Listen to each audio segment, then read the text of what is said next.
অরিজিতের লেখা গানে জিয়াগঞ্জ শহরে তিলোত্তমার প্রতিবাদে পথে যুব সমাজ।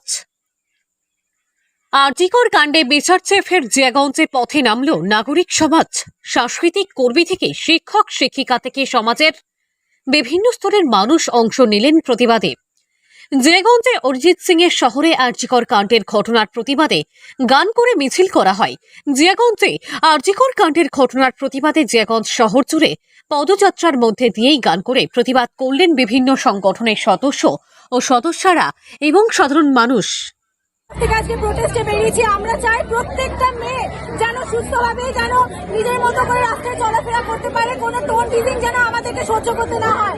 আজ আরজিকরে যে ঘটনাটা ঘটেছে সেটা যেন কোনো মেয়েকে না দেখতে হয়, সেটা আমরা চাই। তার জন্য আমরা আজকে প্রতিবাদে নেমেছি। এর বিচার করতেই হবে, এর বিচার সবাইকে করতে হবে। পাশাপাশি জিয়াগঞ্জে গায়ক অরিজিৎ সিং তার বাসভবনের সামনে বেশ কিছুক্ষণ গান করে সুর মিলিয়ে প্রতিবাদ মিছিল করা হয়। বর্তমানে সম্প্রতি তিলোত্তমাকে নিয়ে যে গান বেঁধেছেন সেই গান করতে দেখা যায় প্রতিবাদীদের। যদিও অরিজিৎ সিং তার দেখা না পাওয়া গেলেও তার বাবাকে বেরিয়ে আসতে দেখা যায়। অরিজিৎ সিং আগেই বলেছিলেন রাস্তায় নামবেন, যদিও পরে তিনি সোশ্যাল মিডিয়াতে লাইভ করে তীব্র নিন্দা করেন এবং গান বেঁধেছিলেন। তিনি তো গায়ক, তাই গান দিয়েই করেছিলেন প্রতিবাদ। তিলোত্তমার হয়ে বেঁধেছিলেন গান। সোশ্যাল মিডিয়ায় বর্তমানে সেই গান ভাইরাল হয়। ফলে জিয়াগঞ্জে অরিজিতের শহরেই তার গানের সুরে প্রতিবাদে মুখরিত হল যুব সমাজ। একটাই আওয়াজ ওঠে, উই ওয়ান্ট জাস্টিস।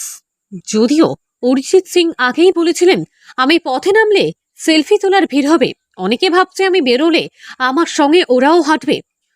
অত ভিড় বাড়িয়ে কি হবে, আমি পথে নামবো কিনা তা নিয়ে রাজনীতি করার কোনো মানে হয় না। খুব তুচ্ছ ব্যাপার, যারা কথা বলছেন বলুন, এতেও জনমত তৈরি হবে।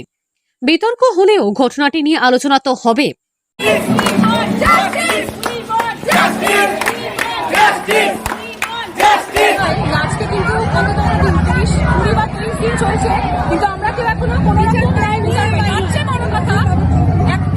একটা মানুষকে কি আমরা ধরতে পেরেছি?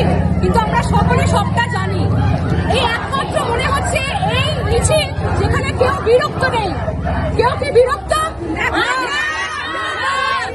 আমাদের সাথে পুরো জনসাধারণ আছে, সবাই আছে। আজ এই নক্কার জনকে, ধিক্কার জনকে যে কাজ, উনি কে ছিলেন?